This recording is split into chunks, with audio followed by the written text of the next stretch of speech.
Hello friends, welcome to my YouTube channel. दोस्तों, इस video में मैं आप लोगों को एक चार्जिंग सेक्शन का डेमो देने वाला हूं, जिसमें मैं आप लोगों को बताऊंगा कि चार्जिंग का सेक्शन जो है वो वर्क कैसे करता है। बैटरी जो है हमारी चार्जिंग होती कैसे है, उसका प्रोसेस क्या है बैटरी को चार्ज होने के लिए। तो जैसा कि आप लोग जानते हैं कि जब हम मोबाइल के साथ में चार्जर कनेक्ट करते हैं, तो चार्जर के साथ में एक 5 वोल्टेज की इनपुट चार्जर से चार्जिंग सॉकेट के अंदर दी जाती है, जिसका नाम होता है वी बस। वी बस 5.0 वोल्टेज की जो सप्लाई है वो चार्जिंग सॉकेट में दी जाती है। अब उसके बाद ये जो 5 वोल्टेज की सप्लाई है वो चार्जिंग सॉकेट से आउट होके चार्जिंग आईसी तक पहुंचती है, और फिर ये चार्जिंग आईसी आउटपुट करती है, और फिर बैटरी हमारी चार्ज होती है। लेकिन ये प्रोसेस करने के लिए सीधा ऐसा नहीं है कि यहाँ पे हमने 5 वोल्टेज दिया और डायरेक्ट यहाँ पे आउटपुट में चार्जिंग आईसी से वोल्टेज मिलने लगा। तो ये जो प्रोसेस होता है दोस्तों, वो 3 स्टेप में होता है। सबसे पहले चार्जिंग आईसी को इनपुट वोल्टेज दी जाती है चार्जिंग सॉकेट के थ्रू यहाँ पे। उसके बाद इस आईसी को कंट्रोल कराया जाता है, मतलब सबसे पहले उसको इनपुट वोल्टेज दी जाएगी, उसके बाद इस आईसी को कंट्रोल किया जाएगा। अभी वो कंट्रोलिंग कैसे होगा वो मैं आगे आप लोगों को बताऊंगा। और जब इसकी कंट्रोलिंग कराई जाएगी उसके बाद ये चार्जिंग आईसी वोल्टेज को आउट करेगी, और फिर हमारा जो बैटरी है वो चार्ज होगा। तो अगर इस ब्लॉक डायग्राम में अगर आप लोग देखेंगे, तो यहाँ पे मैंने एक चार्जिंग आईसी लिया है, उसके नीचे एक पावर आईसी है, यहाँ पे बैटरी कनेक्टर है, और ये है करंट सेंस रजिस्टर। और यहाँ पे चार्जिंग सॉकेट के जस्ट आगे कुछ कंपोनेंट मैंने लगाया है यहाँ पे। तो ये सब चीजें कैसे वर्क करती है उसको मैं स्टेप बाय स्टेप आप लोगों को एक्सप्लेन करने वाला हूँ। तो वीडियो में लास्ट तक बने रहें। छोटा सा वीडियो होगा लेकिन बहुत ही इंपॉर्टेंट होगा। आपको चार्जिंग की जो प्रोसेस है, मोबाइल में चार्जिंग कैसे होती है दोस्तों, उसके बारे में आपको पता चल जाएगा अगर आप अच्छे से इस वीडियो को देखेंगे। और ये एक छोटी सी सर्किट है, लेकिन इसी सर्किट के हिसाब से ही आगे की जो हमारी चार्जिंग ऐसे होंगी या चार्जिंग सेक्शन जो है हमारा होगा, वो इसी सर्किट के हिसाब से ही काम करता है। बस इसमें जो लाइनें होंगी वो उसमें तो बढ़ोतरी होंगी, लाइनें जो है वो बढ़ जाएंगी, इसकी कंट्रोलिंग लाइनें बढ़ जाएंगी। लेकिन जो प्रोसेस होगा वो इसी प्रोसेस से हमारा जो चार्जिंग का सेक्शन है वो काम करेगा। तो सबसे पहले वीबस की जो सप्लाई है वो 5 वोल्टेज चार्जिंग आईसी के चार्जिंग सॉकेट के अंदर दी जाएगी। उसके बाद ये जो सॉकेट है उसके जस्ट आगे एक फ्यूजेबल रजिस्टर, ये मैंने बेसिक जो मोबाइल है उसका एक ब्लॉक डायग्राम बनाया है, और इसी ब्लॉक डायग्राम के थ्रू हम लोग स्टेप बाय स्टेप आगे का जो सर्किट है उसको देखेंगे। तो सबसे पहले यहाँ पे 5 वोल्टेज की सप्लाई जो है वो इनपुट में यहाँ दी जाएगी। उसके बाद में उसके जस्ट आगे एक यहाँ पे मैंने कंपोनेंट लिया है। इस कंपोनेंट का नाम है दोस्तों रजिस्टर, जो कि एक फ्यूजेबल रजिस्टर है। अब अगर फ्यूजेबल रजिस्टर के बारे में आप लोगों को पता होगा, तो ये एक फ्यूज की तरह काम करता है कि अगर यहाँ पे इनपुट में 5 वोल्टेज दिया जाएगा, अगर किसी वजह से यहाँ पे 5 वोल्टेज से ज्यादा यहाँ पे सप्लाई आ गया, तो एक्स्ट्रा वोल्टेज आगे नहीं जाना चाहिए, और हमारी जो सर्किट है वो सेफ रहनी चाहिए। एक्स्ट्रा वोल्टेज जब यहाँ पे जाएगा, अगर ज्यादा वोल्टेज अगर आ गया चार्जिंग आईसी के अंदर, तो चार्जिंग आईसी हमारी खराब होगी। तो चार्जिंग आईसी खराब ना हो उसके लिए एक फ्यूजेबल रजिस्टर का यूज किया जाता है। अगर यहाँ पे ज्यादा वोल्टेज आया तो ये फ्यूजेबल रजिस्टर फ्यूज हो जाएगा, और आगे की जो सर्किट है वहां पे एक्स्ट्रा वोल्टेज जाने नहीं देगा। तो इस तरह से ये फ्यूजेबल रजिस्टर काम करता है। उसके आगे जस्ट अगर आप देखेंगे तो यहाँ पे एक मैंने जीनर डायोड प्रोटेक्शन के लिए लगाया है। अब यही सर्किट जो है, यही जो कंपोनेंट है वो मोबाइल के सर्किट में यूज होता है चार्जिंग की सेक्शन में। तो यहाँ पे अगर किसी वजह से ये फ्यूजेबल रजिस्टर काम नहीं किया दोस्तों, अगर यहाँ पे देखेंगे तो प्रोटेक्शन देखो, सिर्फ एक ही कंपोनेंट से प्रोटेक्शन नहीं कराई जाती है। आगे जो प्रोटेक्शन है वो अलग अलग कंपोनेंट को मिला के प्रोटेक्शन को बढ़ाया जाता है। तो यहाँ पे एक जीनर डायोड का यूज किया गया है। अब ये जीनर डायोड काम कैसे करेगा कि जब तक यहाँ पे 5 वोल्टेज इनपुट इस लाइन से होगा, तब तक ये जीनर डायोड जो है वो एक रिवर्स बाइस में यहाँ पे काम करेगा। मतलब इसके अंदर से जो वोल्टेज है वो यहाँ पे काम नहीं देने पास नहीं होने देगा। लेकिन अगर किसी वजह से यहाँ पे एक्स्ट्रा वोल्टेज आ गया और ये फ्यूजेबल रजिस्टर ने अगर उसको कंट्रोल नहीं कर पाया, तो यहाँ पे अगर 6 वोल्टेज या 7 वोल्टेज आ गया किसी वजह से, तो ये जीनर डायोड क्या करेगा कि अपना जो एक फॉरवर्ड बायस की तरह काम करना स्टार्ट कर देगा, और जो एक्स्ट्रा वोल्टेज है, 5 वोल्टेज से ज्यादा जो एक्स्ट्रा वोल्टेज है, उसको ये ग्राउंड करेगा और आगे रेगुलेट करा के सिर्फ और सिर्फ 5 वोल्टेज जाने देगा। तो इस तरह से ये जो दोनों कंपोनेंट है, ये प्रोटेक्शन के लिए काम करेगी, एक्स्ट्रा वोल्टेज नहीं जाने देगी। अब इसके आगे का अगर हम कंपोनेंट देखेंगे, तो जैसा कि हम लोग आप लोगों को पता होगा कि मोबाइल की जो सर्किट है उसको एक प्योर डीसी वोल्टेज की जरूरत होती है। और हम जब मोबाइल के साथ में चार्जर लगाते हैं, तो हमारा चार्जर जो है वो 220 वोल्टेज एसी के साथ में कनेक्ट होता है, 220 वोल्टेज एसी के साथ में कनेक्ट होता है।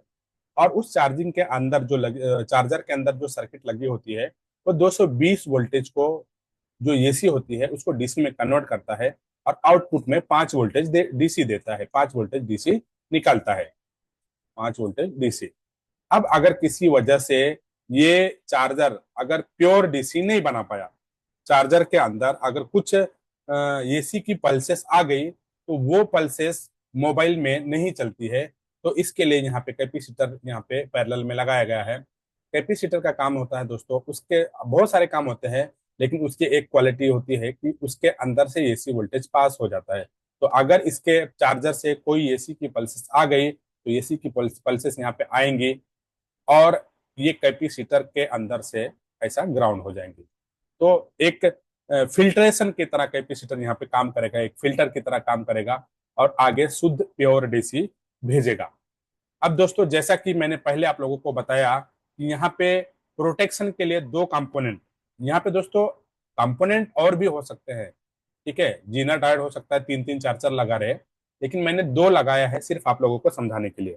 तो जिस तरह से यहाँ पे प्रोटेक्शन के लिए दो कंपोनेंट का यूज किया गया है, उसी तरह से यहाँ पे एसी को प्योर डीसी आगे जाए, एसी को ब्लॉक करने के लिए यहाँ पे दो कंपोनेंट मैंने यूज किया है।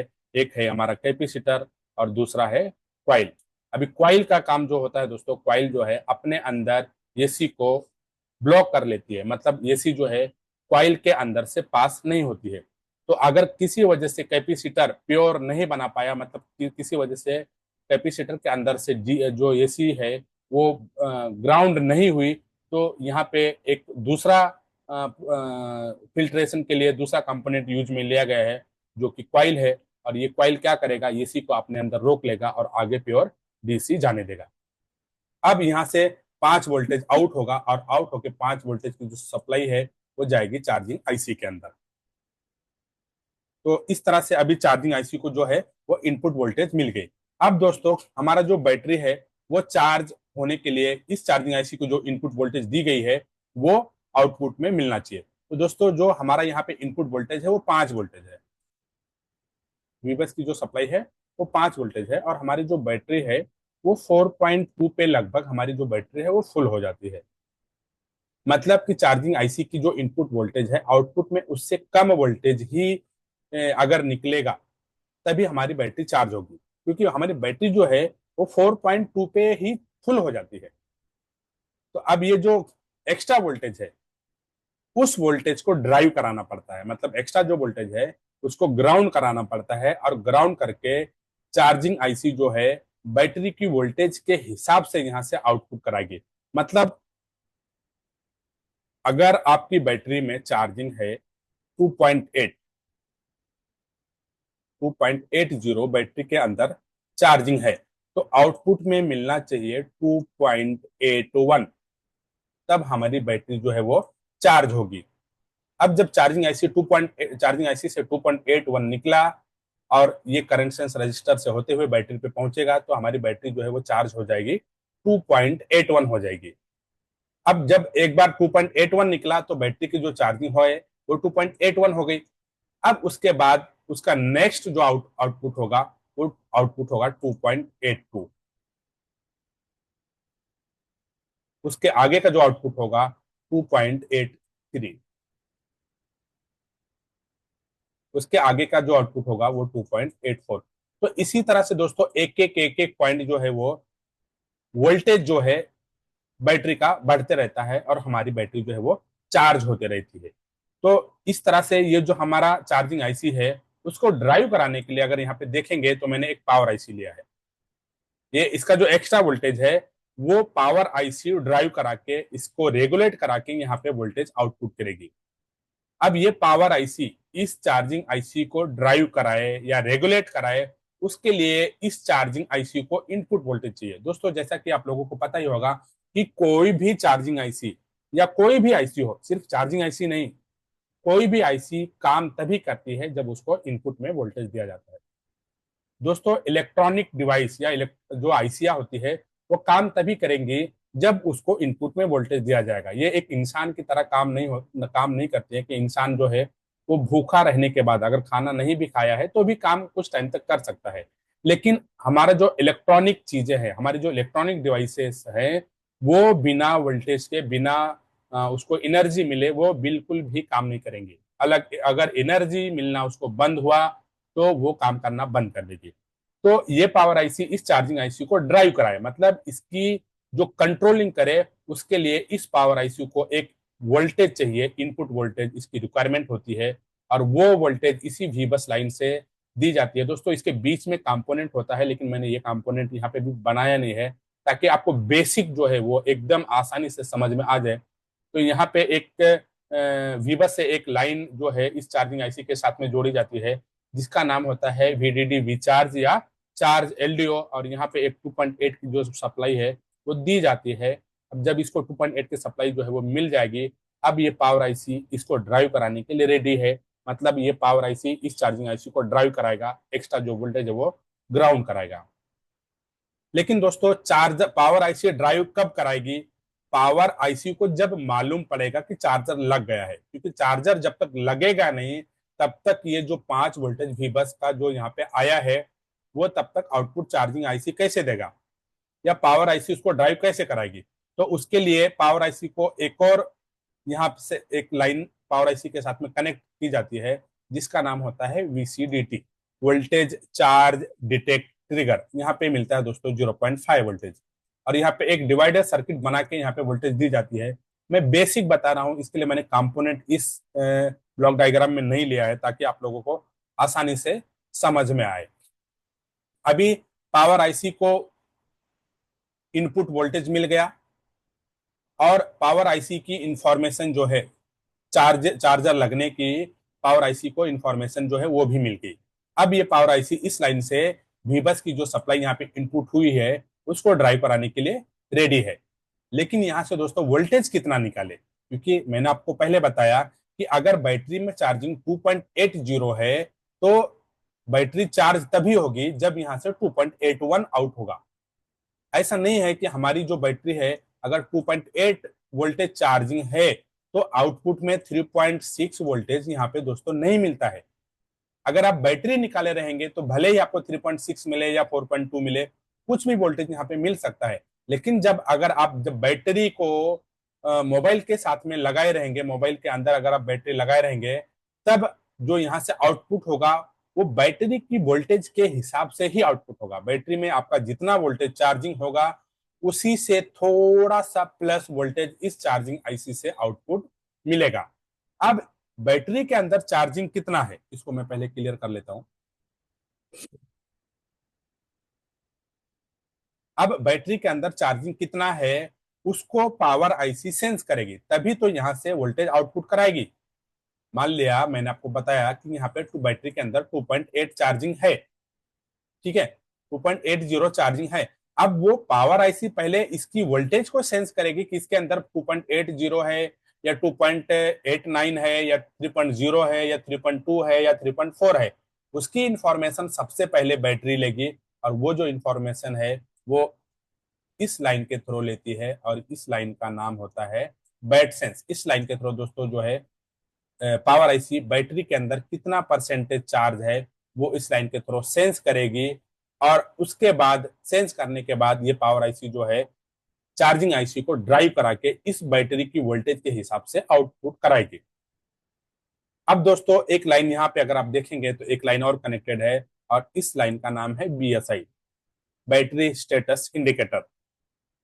पुरानी की जो सर्किटें होती थी नोकिया वगैरह, लावा, कार्बन, उसमें जो बीच वाला लाइन होता था वो बीएसआई होती थी। और इस लाइन के थ्रू बैटरी जो है वो बैटरी की इंफॉर्मेशन पावर आईसी रीड करता है कि बैटरी जो है वो बैटरी कनेक्टर से कनेक्ट है या नहीं। क्योंकि अगर हमारी बैटरी कनेक्ट नहीं होगी तो आउटपुट चार्जिंग किसके लिए कराएगा? बैटरी अगर कनेक्ट ही नहीं है तो किसके लिए आउटपुट कराएगा ये चार्जिंग आईसी? तो उसकी इंफॉर्मेशन दोस्तों जो है ये पावर आईसी बीएसआई लाइन के थ्रू लेती है। अब पावर आईसी को यहाँ पे सबसे पहले चार्ज एलडीओ एक वोल्टेज मिलेगा 2.8 का, यहाँ पे 2.8 मैं लिख देता हूँ। उसके बाद चार्जर लगने की इंफॉर्मेशन मिल गई, वो इंफॉर्मेशन मिलेगा एक डिवाइडर सर्किट के थ्रू 0.5 वोल्टेज देके यहाँ पे इसको इंफॉर्मेशन यहाँ पे दिया जाता है। अब बैटरी के अंदर चार्जिंग कितना है उसकी इंफॉर्मेशन इस लाइन से ले लिया, बैटरी कनेक्ट है या नहीं उसकी इंफॉर्मेशन बीएसआई लाइन से ले लिया। अब पावर आईसी ड्राइव कराएगा और ड्राइव करा के चार्जिंग आईसी से आउटपुट कराएगा आपकी बैटरी में कितना चार्जिंग है उसके हिसाब से। बैटरी के अंदर 3.20 चार्जिंग अगर है तो आउटपुट यहां से जो निकलेगा वो होगा 3.21। अब जब 3.21 आउटपुट निकल गया, इसको मैं क्लियर कर लेता हूं एक बार। अब जब यहां से 3.20 चार्जिंग है, आउटपुट में निकाला चार्जिंग आईसी ने 3.21। अब बैटरी की जो चार्जिंग है वो 3.21 हो गई। वापिस इसी लाइन के थ्रू पावर आईसी जो है उसकी वोल्टेज को सेंस कर लेगा। अब उसको पावर आईसी को मालूम पड़ेगा कि बैटरी के अंदर 3.21 चार्जिंग हो गया है। अब पावर आईसी इसको ड्राइव करा के 3.22 वोल्टेज आउटपुट कराएगा। 3.22 वापिस फिर से इसी लाइन के थ्रू बैटरी को सेंस करेगा, बैटरी के वोल्टेज को, और उसके बाद आउटपुट में 3.23 वोल्टेज आउटपुट कराएगा। तो इसी तरह से दोस्तों एक एक परसेंटेज जो है वो बैटरी बढ़ती रहेगी। अब ये जो लाइन है दोस्तों, इस लाइन के थ्रू पावर आईसी फीडबैक लेती है इसके आउटपुट का। इसकी जो आउटपुट है उसका फीडबैक लेता है कि हम मैंने जो ड्राइव कराया है वो बैटरी की परसेंटेज के हिसाब से कम या ज्यादा तो नहीं है। बैटरी के अंदर जो चार्जिंग है उसी के हिसाब से आउटपुट हो रहा है या नहीं हो रहा है।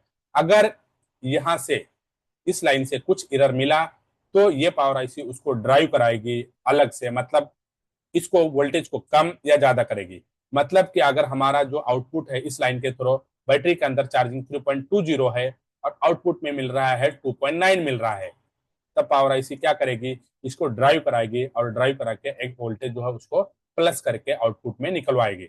और अगर यहाँ पे 3.20 चार्जिंग है और आउटपुट 3.6 मिल रहा है तो उसको भी सेंस करेगा और उसकी जो वोल्टेज है उसको कम करेगा। तो इस तरह से ये जो पावर आईसी है इस चार्जिंग आईसी को रेगुलेट कराएगा।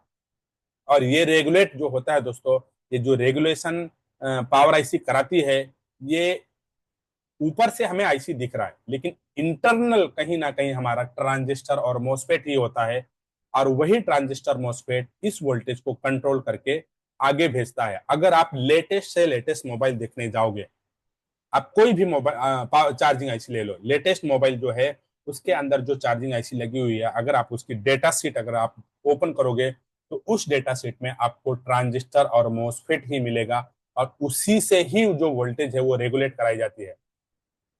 तो दोस्तों इस वीडियो में फिलहाल इतना ही। और अगर आपको ये वीडियो पसंद आए तो इस वीडियो को लाइक करें, मेरे चैनल को सब्सक्राइब करें दोस्तों, और दूसरे लोगों तक ये वीडियो शेयर करें। और जैसा कि मैंने इससे पहले की वीडियो में बताया था कि अगर किसी भाई को ट्रेनिंग लेनी है तो वो मुझसे ट्रेनिंग ले सकता है। बहुत ही कम फीस में मैंने ट्रेनिंग जो है वो स्टार्ट किया है। मेरे पास जितना नॉलेज है मैं आप लोगों को एक्सप्लेन करने वाला हूँ, आप लोगों को बताने वाला हूँ। और दोस्तों इसमें ये सिर्फ एक बेसिक चीजें नहीं रहेंगी। ये जो मेरा जो क्लास होगा, ऑनलाइन क्लास होगा, अगर आपको आईसी वगैरह निकालना बिठाना आता है तो आप ऑनलाइन क्लास ले सकते हो। और जो मेरा ये जो क्लास होगा इसमें आपको डबल जो पावर आईसी या पावर आईसी यूज की जाती है चार्जिंग चार्जिंग के लिए, या ट्रिपल चार्जिंग पावर आईसी या जो यूज की जाती है चार्जिंग के लिए, जैसा कि अगर मैं आपको दिखाऊं तो यहाँ पे मैंने लिया है। हम्म, हम्म,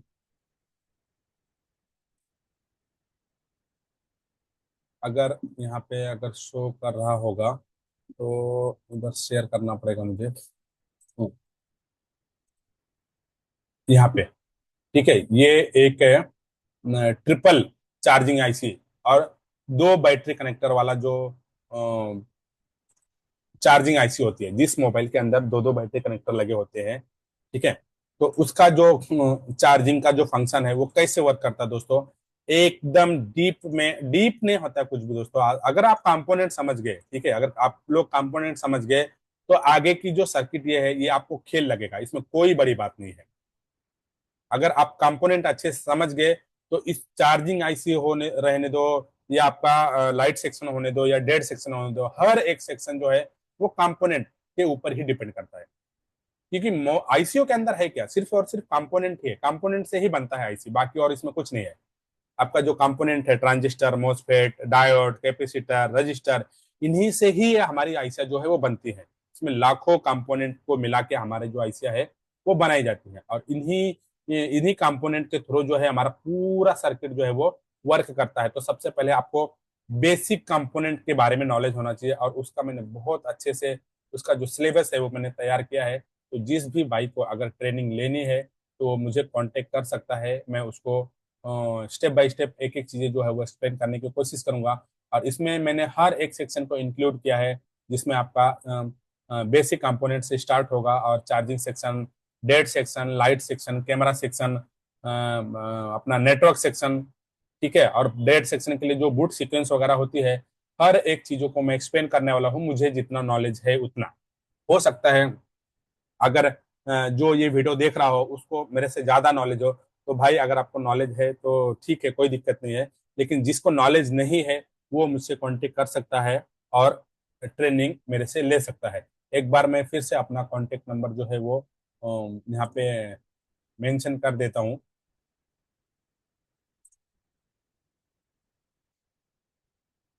मेरा नंबर है 9960983935। ये मेरा कांटेक्ट नंबर है, और जिस किसी को भी अगर ट्रेनिंग लेनी है तो वो मुझसे कांटेक्ट कर सकता है। और ये ट्रेनिंग जो है दोस्तों वो फरवरी में स्टार्ट होगी, क्योंकि मैं पूरा डेटा तैयार कर रहा हूँ। ठीक है, कि बाद में ऐसा नहीं होना चाहिए कि मेरे पास कुछ डेटा नहीं है, मैं कैमरा सेक्शन मैंने आपको नहीं बताया, या वाईफाई ब्लूटूथ सेक्शन नहीं बताया। तो दोस्तों हर एक सेक्शन इंपॉर्टेंट होता है। मान लिया आप हर एक काम करते हो, आप डेट सेक्शन को रिपेयर करते हो, आप नेटवर्क रिपेयर करते हो, ठीक है, आप चार्जिंग रिपेयर करते हो, लेकिन कैमरा अगर आप रिपेयर नहीं करते हो, अगर आपके पास कोई ऐसा कस्टमर आता है जिसके मोबाइल में कैमरा का प्रॉब्लम था, ठीक है, अब आपको अगर कैमरा सेक्शन के बारे में नॉलेज नहीं है, अगर आपने कैमरा रिपेयर नहीं किया और वो किसी और दूसरे शॉप पे गया, और वो शॉप वाले ने कैमरा सेक्शन जो है उसका रिपेयर करके दे दिया, तो वो कस्टमर आपके हाथ से गया, वो कस्टमर फिर वापस उसी के पास में जाएगा दूसरे और प्रॉब्लम के लिए। तो हर एक सेक्शन जरूरी है, हर एक सेक्शन के बारे में आपको नॉलेज लेना पड़ेगा ही। ठीक है, कोई भी सेक्शन छोटा या बड़ा नहीं होता है। तो दोस्तों फिलहाल इस वीडियो में इतना ही, तब तक के लिए अपना ख्याल रखें। धन्यवाद।